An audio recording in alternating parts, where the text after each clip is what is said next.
Hey, everybody, this is Brett Ingram, and this is the optYOUmize podcast, the show that helps entrepreneurs build their dream business and dream life. Today, we're talking with Elona Lopari, visionary CEO of the LifeSchool, speaker, best-selling author, and prior Fortune 500 CEO. She helps visionary leaders grow purpose-driven businesses through inner alignment, branding, marketing, sales, and teams so they can maximize their impact and income to do more good in the world. And I'm super excited about this.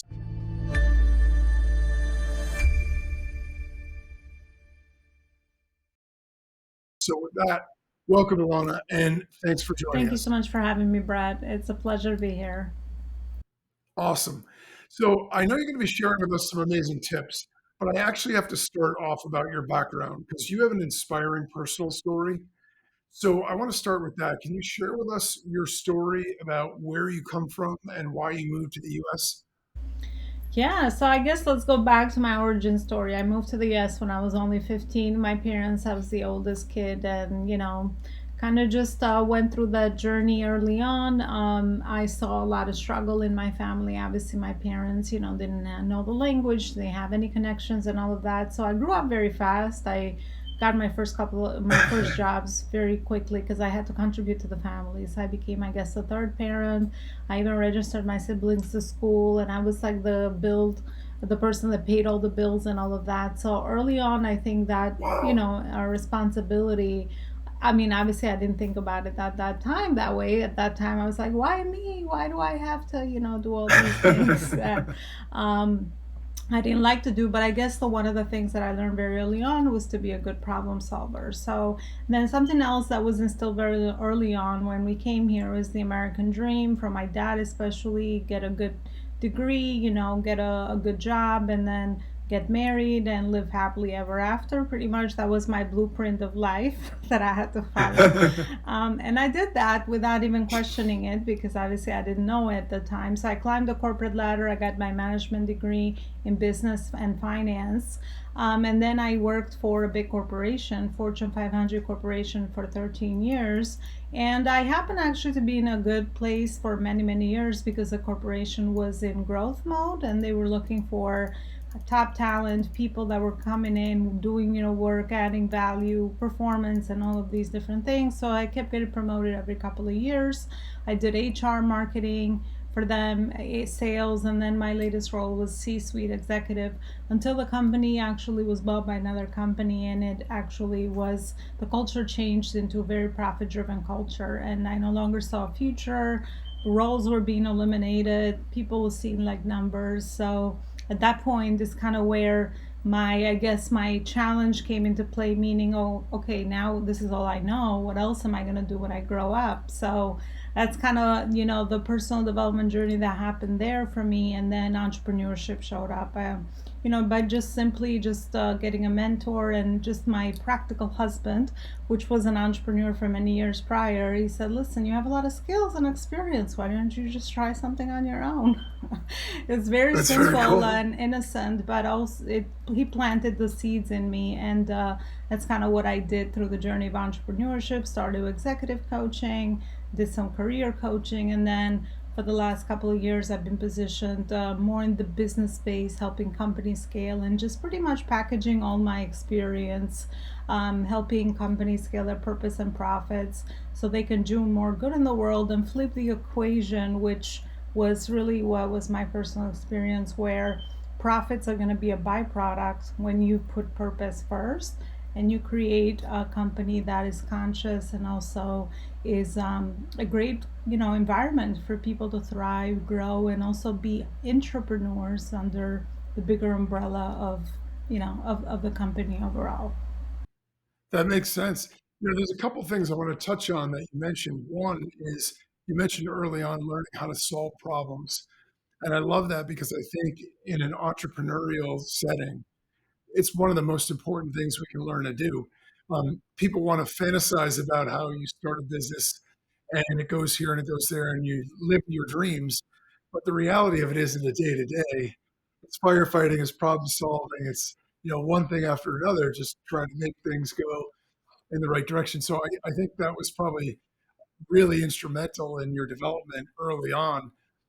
And the other thing I wanted to ask you about is, so when you were in the corporate world, did you enjoy that, or did you recognize early on that maybe there were some wrong things, or was it only after the changes where you said, the culture has changed here and I don't like it anymore? Yeah, I love your question. And yes, exactly. I was really groomed to be an entrepreneur from early on because problem solving is such an important skill, even in the corporation I worked for, right? Because again, I mean, I was still under the umbrella, and the way that I added value and was able to add ROI to whatever I was doing was through problem solving the problems that the company was dealing with. Yeah. So, it's just a common pattern transferred over to entrepreneurship. But I actually did enjoy my journey in the corporate sphere because everything was structured. Obviously, they had the resources, they had the tools, they had the people. So I was in a very high leadership positions, and I realized that I have a very I'm very good at leadership, first of all, and also I have a neck for people, pretty much spotting top talent, helping people realize their potential, placing them in the right positions and roles that aligned with their skills, abilities, and even their visions and what they wanted to do for their lives. So that's why I was also very much aligned with a lot of the HR roles that I held for the company as well. Performance development, kind of seeing people from day one and then what potentially they could be and have them overcome some of those personal and professional blocks. So leadership is actually what I discovered working inside the company. That was one of those things that, of course, I was also trained on a lot of leadership skills, but also I realized that it's something very natural to me as well to be just a good human and wanting to do well and communicate well and help people kind of just listen to people and see what their where their gaps are. And I always was an innovator and a proponent for listening to people on the personal side because there was a very strong indication that a lot of their personal maybe things that were happening were also hurting their performance when it came to performance management. So and as a result, I had the highest region for employee engagement scores and also customer Uh-huh. delight scores because that's also connected. If your team is happy, your customers are also going to be happy. So that's kind of what I discovered in that journey. So I would say it was a very great experience, and I'm thankful for that experience as well because it built a lot. It really helped me see, some of the things that I was good at, which I wouldn't have discovered otherwise, and also obviously all the experience that I've gained. So I think everything is it's just stepping stones towards sort of the next thing that we're doing anyway. So I'm grateful for that experience. Yeah, that's great. And I think, again, you hit on the people element. And I think that's so important in terms of the culture of a company. My father was in the insurance industry for 25 years. And when he started off, he was working for a company and he loved the people, he loved the culture, everything about it. And then they merged. So after about 15 years or so, they merged with another company. They became giant. And it became sort of like what you mentioned. It went from a people centric place to everything about the bottom line, the profit, and it was much more numbers driven. And so the fun sort of got sucked out of it, and the life got sucked out of it. And he didn't enjoy it anymore. He still did it because it was his career. But the funny part about it is when you move away from the focus on people, he was getting his 25th year anniversary party, and his boss was flying down from Philadelphia to lay him off that day. And his colleagues got wind of it, called the boss and said, "You can't come today. We're doing the party." So it just shows you sort of how when the culture is good versus the culture is bad.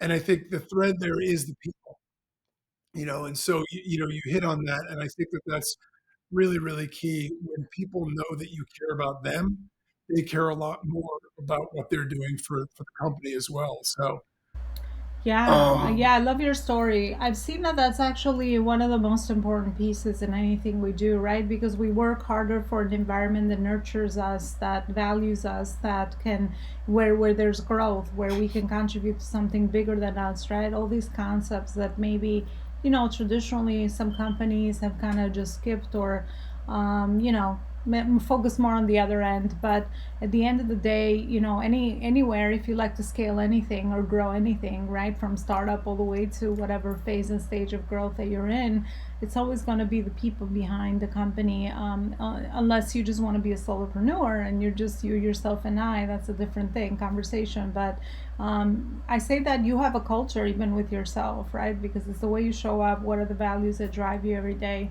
To be able to do the things that are important to drive the things that you want forward. So, and then becomes a culture of two or three, four. So it could, it stems from every day just showing up and kind of being clear on what you stand for. I think clarity is very powerful in everything we do, especially today with personal brands, right? And there's no such thing as just, it's every day we're seeing that there's got to be people behind companies, right? It's no longer the certain company and then all the things that they do. It's about, okay, who's behind the company, who's the CEO, who are the people, because at the end of the day, company is just a collection or a community of people. So yeah, I've always been very people and centric, and I've realized that relationships are really the most important thing that we have. So yeah, I love your dad's story, and I've seen it firsthand as well.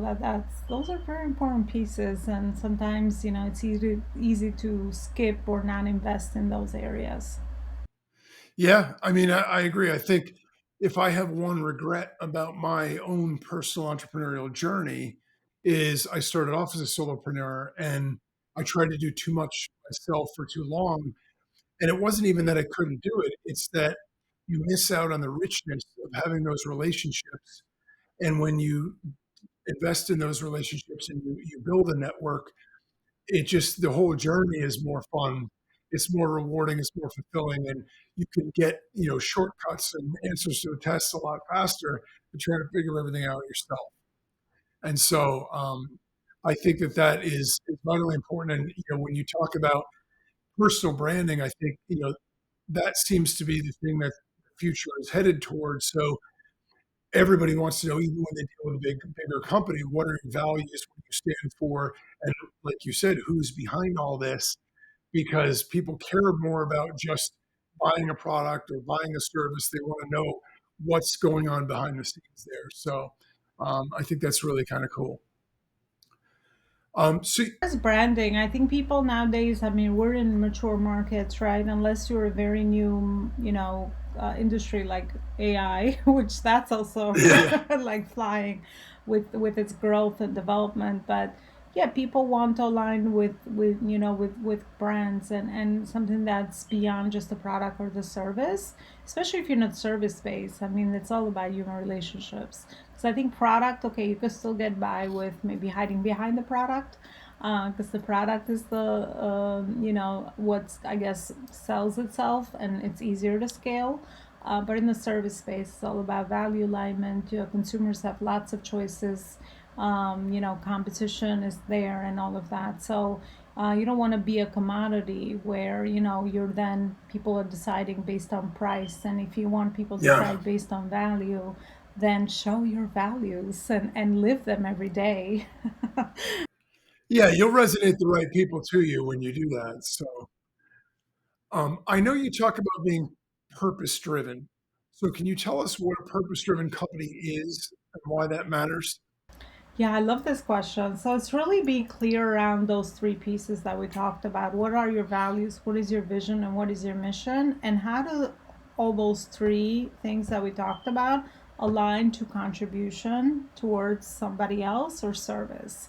That's kind of how I would define purpose in a very, I guess, simple definition.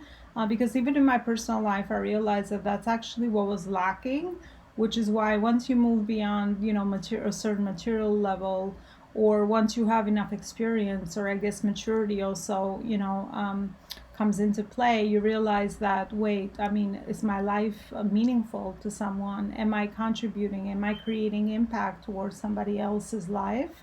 And those are about to carry us stronger, when we're trying to, when we have a big vision, so to say, right? We're trying to create, amazing transformation and be in service towards others, rather than when we're just focused on the money piece, or kind of just on a very micro level vision, when we're just like living for, I don't know, the next week or the next month. And that's where actually growth also happens, right? Because when you have a big vision, you go through a whole thing journey of transformation. And the only transformation that I've seen is really the most lasting or sustainable is transformation through other people, right? Because we also personally grow through, operating and working with in relationships. And relationships in a nutshell is the biggest transformation for all of us. So just putting some of those different pieces in my personal journey, I realized that, okay, that's exactly what I want to do. When I wake up in the morning, I want to believe that the work I do is so meaningful to other people, and it's my life's mission. It's no longer just, okay, just another job. I've been there, done that, and once you go through that, you're looking for something more. You're looking to be part of something bigger, rather than just, just the day-to-day activities or operational things that we have to do. But when it's connected to that, even the hard days become, okay, this is just another day. What did I learn from this experience? Because that mission is like pulling you and it's fueling you, and you have something to work towards. And I find that unless if you lack purpose in life, that's usually where trouble lies, and Yeah. negative stuff happens, because you feel lost. You don't feel like you matter and all these things, and usually that's where other challenges come across for us. So yeah, that's kind of how I would define it in a very, I guess, simple things.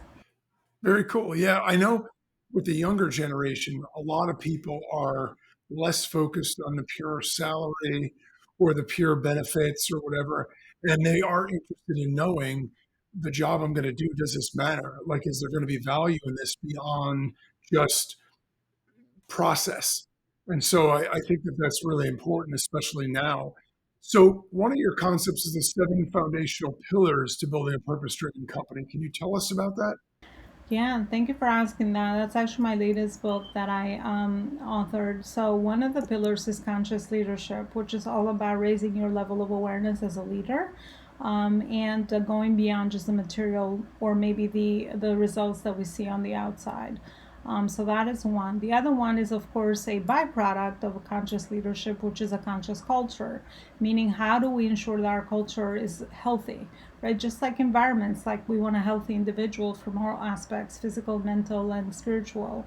Well, cultures should be mirroring that as well. So it's not just a professional driven culture, numbers, metrics, KPIs, all those things that we have kind of been familiar with in the past. It's more holistic culture. Everybody's learning and growing. We're allowed to make mistakes. Innovation and creativity is embraced. Diversity is embraced, and all these different things where individuals are now contributing and learning from one another. They're not afraid to say, what's wrong. They're just It's just a safe space. I mean, we all probably understand what a safe environment looks like. So kind of Sure. transferring that offer over to a conscious culture as well.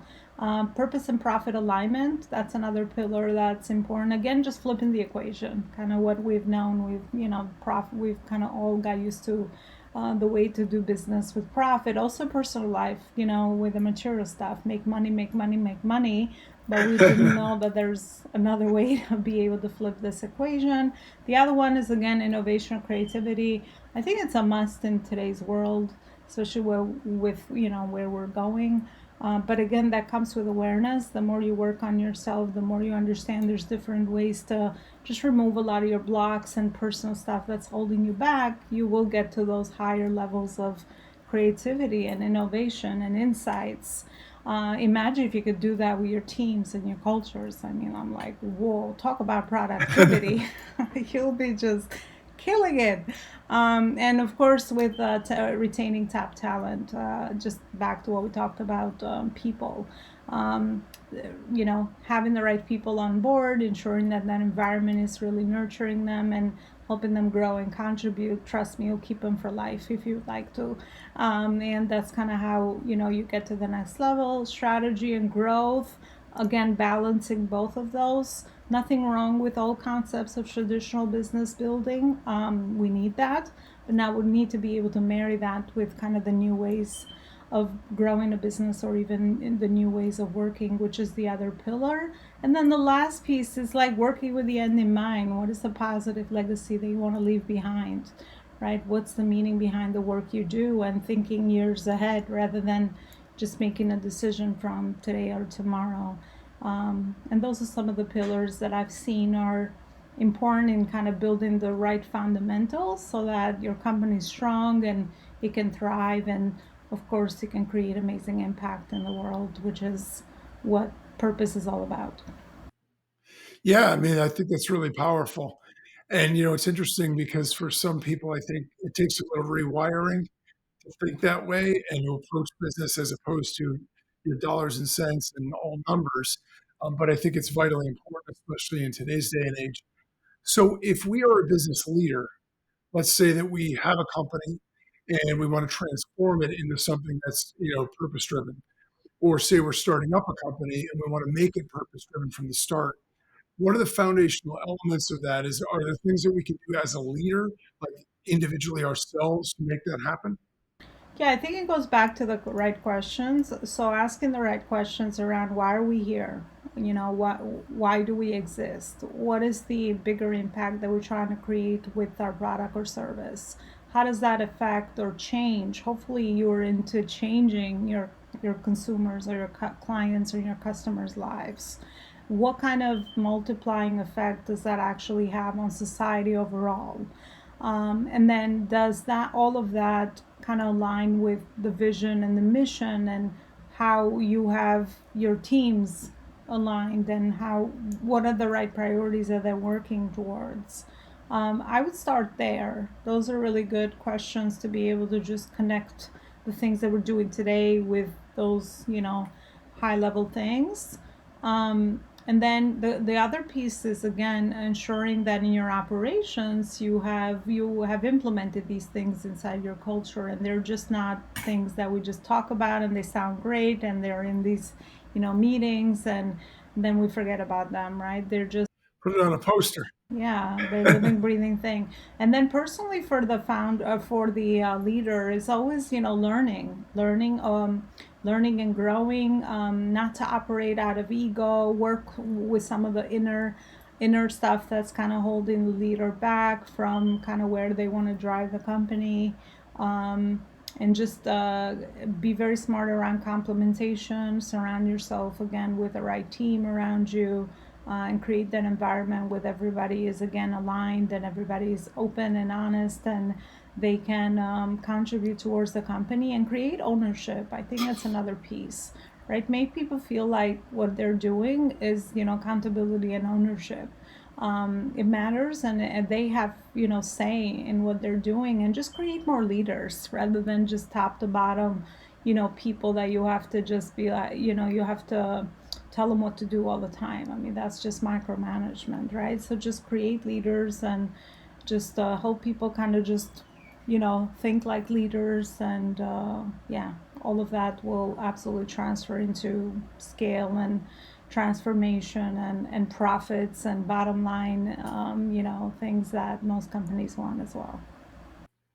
I like that concept. I mean, I think empowering people is really important. And I also think they recognize that they're growing. So that then makes them feel better about where they are, makes them feel better about you if you're the boss, and all those kinds of things. They know that you're invested in them, you care about them, and they're not just another cog in the wheel trying to make money for the company. So I totally subscribe to that as well. That's a really powerful concept. So, for the skeptics out there, let's say there's somebody out there that says, this all sounds good and we'd love to have a grander purpose, but business is about making money. How can you recommend that we can align our purpose with the profit? Yeah, absolutely. Having said what I said at the beginning, the other piece is, again, connecting the dots between how those activities are also profitable, right? So that it's worth people's time, energy, and it's also creating income.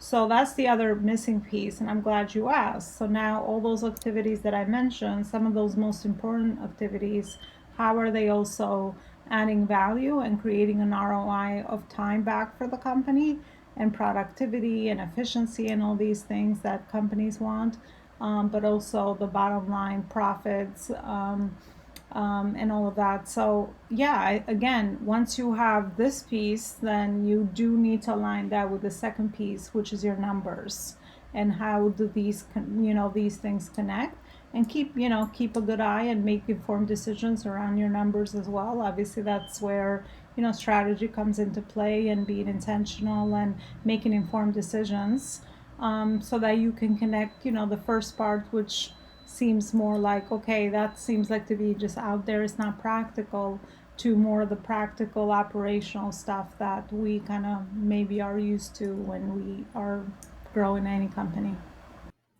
Sure. No, that makes sense. So I know one of the struggles that most entrepreneurs wrestle with is how to be successful both professionally and also personally. They might be really good at work or put a lot of time into work, or they might be able to be successful at home and have a rich personal life, but they have a hard time balancing the two. Is there a way that we can align everything so that way it all works together? Yeah, I love that question, and that's kind of what I've learned for myself personally.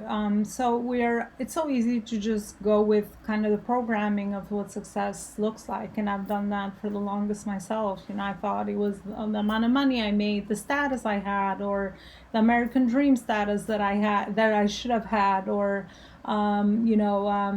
being successful in other areas, whatever that kind of meant for me. But I think it's important to kind of just take some time to reflect and figure out that for yourself.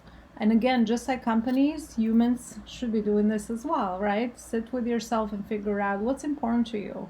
Where do you see yourself in, I don't know, 5, 10, 15 years, right? What is the intentional life that you want to create? And then come up with that information based on your own analysis and life experience rather than, again, what you're seeing on the outside. Pay attention to things that light you up, to things that you love to do, to things that matter to you, to maybe challenges that you've overcome that you really now feel like, okay, now I've learned something from that challenge, and try to connect that with kind of what is it that you're trying to do, and try to be in contribution towards other people. Maybe you can't be in contribution through entrepreneurship, but you could surely be in contribution through your personal relationships, or maybe your friendships, right, in your personal lives, or pursue certain hobbies that you care about, right? So I think it's just being intentional, understanding what's important to you and whatever season in life you are in. I don't think there's such a thing as balance, because at certain phases and stages of your life, you will be focusing on different priorities, and it's okay that maybe your career is taking maybe the majority of your time at a certain phase of stage, but that's connected to the bigger thing that you're trying to do. I think that's very healthy, because I think the problem with us is that we try to always be like, okay, everything has to be in perfect harmony, and I just don't think life works that way. If you have decided ahead of time that your health is a priority, and your personal relationships are a priority, and your time yourself is a priority, then put those on your calendar as well, because you want to time manage your day and your week or your month according to those priorities that you've kind of clarified ahead of time. So once that little exercise is done, and you're always, evolving and always prioritizing the most important things for you, it becomes a habit. Then honestly, it becomes like a habit, and then it's definitely more intentional. And then it's powerful how when we set an intention, we figure out the process and the steps to be able to get to something. And if it's a new habit, just be patient. It will take a little bit of time, but if it's important enough and it's connected to that bigger thing that you're trying to do, most people they will motivate themselves internally as well to be able to stick with it. But don't beat yourself up. I think that's the one thing that I've done for so long. I'm like, oh my gosh, all the energy wasted. Some days are going to be better than others. This is what it is. Stay in gratitude, and readjust tomorrow. Just continuously improve. That's kind of all we could. I think that's a great point. It's a great attitude. And I also love the idea about balance because I know a lot of people focus on trying to keep everything in equilibrium all the time. And to your point, there are ebbs and flows in life, just like there are in your career and whatever else. So there are going to be times where it's sort of roller coasters up and down. And as long as you sort of recenter and get back to what's important to you, so that way you can focus on that stuff too and not let anything completely wither. I think that's, a really important and valuable way to go about it.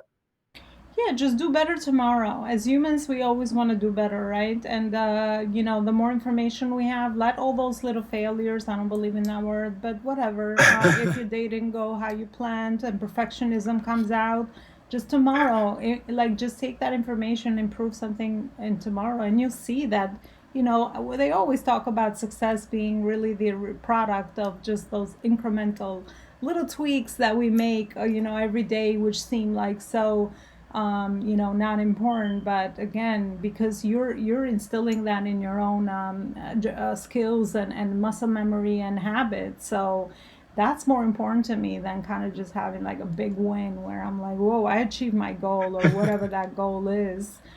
Because we all know that unless you've done some of this titty bitty like work that was necessary, you don't even know how you got that goal. So it really didn't transform you, and you don't even know how to replicate it or to scale or rinse and repeat and scale, right? Success then, once you reach success, is to be able to keep success. So, but Right. that's the other piece that most people don't teach us. That's actually the hardest part, the second piece. So yeah, it's kind of all in the mindset, but it's also all in the grace that you have with yourself and self love and be patient with yourself and self care and all these things that we probably hear out there. Which are very important because again, you're gonna need you tomorrow. I look at sometimes myself like another human being, right? I mean, I'm not gonna, if someone made a mistake, it's okay, right? And I'm gonna try to be there for them and show empathy. Why can't we do that to ourselves? There's always a new day. There's always tomorrow. And if you're grateful enough to have breath to be able to wake up, for the next day, you got another chance. So that's it. That's great advice. Great advice. So let's talk about how you can help entrepreneurs. What programs, products, and services do you offer, and where can we find them? Yeah, thank you for that question. So I offer accelerator programs or even private fractional services for entrepreneurs who are looking to again solve these two main problems, which is create more cash flow in their companies or scale at the next level. And those services and all the different ways that I'm able to do that are actually homed or hosted inside my website at elonaloparicoaching.com. Excellent. And my last question that I always have to ask is what's your number one tip for success as a business owner or entrepreneur? Service, service and contribution. Whatever you do, don't chase success, don't chase fame, don't chase social media following, don't chase all the vanity metrics. Clear your intention first. Why is it important for you to do something? And once you're clear with that and you're 100% good with that, just take the right next action and just keep going and keep continuously improving and just trust that process. You'll eventually get to where you want to go. That's awesome. I love that. Nice and clear, concise.